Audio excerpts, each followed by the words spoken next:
Alright, in this video we're going to talk about the ATP CP system. And if we remember back to the other videos, we said that this system was used for intensive bouts of exercise that last around 10 seconds. So you're giving an all-out effort there. Let's go back and review what ATP is. So we have an adenosine with 3 phosphates. So adenosine with 3 phosphates. And normally when you first start working out, you're going to use the immediate source of ATP in the muscle. So we're going to use hydrolysis to break that phosphate off and release energy, and that's going to leave us with adenosine diphosphate. So we have 2 phosphates here, plus the phosphate that we broke off, plus some energy. So this would be considered stored energy. This would be used energy.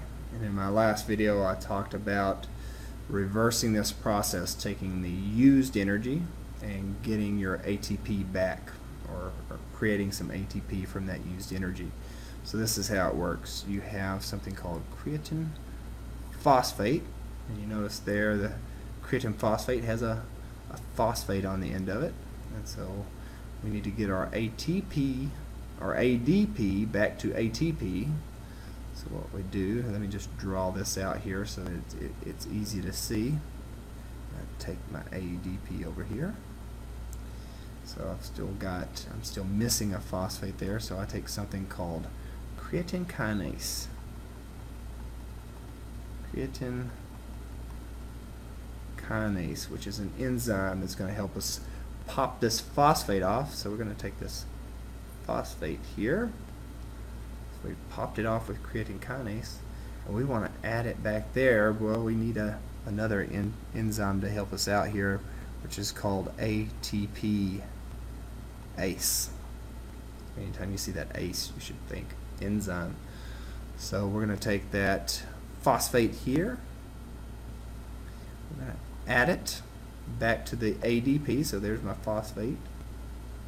I'm going to add it back there, and that's going to equal ATP, adenosine triphosphate. So we've taken our diphosphate, which is 2, and popped that phosphate off the creatine phosphate, and that's given us our ATP stores back. And so that process would last for about 10 seconds. So for a quick review, we can use this stored energy to get us going. So it's only going to last us about 2 seconds, and then we're going to deplete the ATP stores.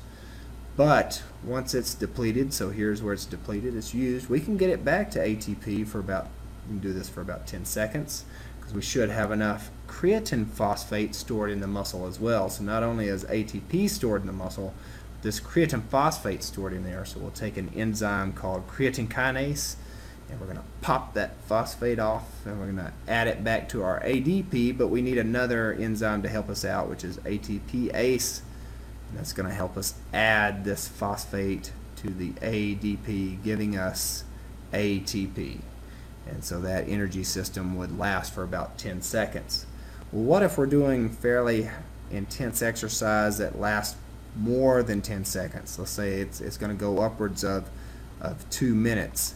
Well, once that ATP is depleted within the muscle, once those ATP stores are depleted, the body has to find an energy source somewhere. So what it does is it starts to break down glucose. So we have glucose here, and that process is called glycolysis. And so in our next video, we're going to talk about anaerobic glycolysis, breaking down glucose to generate ATP so that we can keep doing exercise for upwards of 2 minutes or so. And it's still intense, it's just not as intense as the exercise we might do with sprinting. So this, if you remember back to the other videos, we said that this type of exercise would be linked with muscle endurance, so doing a lot of repetitions over a long period of time, whereas this energy system here would be something that involves some muscle strength or power. So sprinting, lifting really heavy weight where we're going to fatigue and use up all that ATP within a couple of seconds or so. Now this one is so short, it doesn't build up any lactic acid.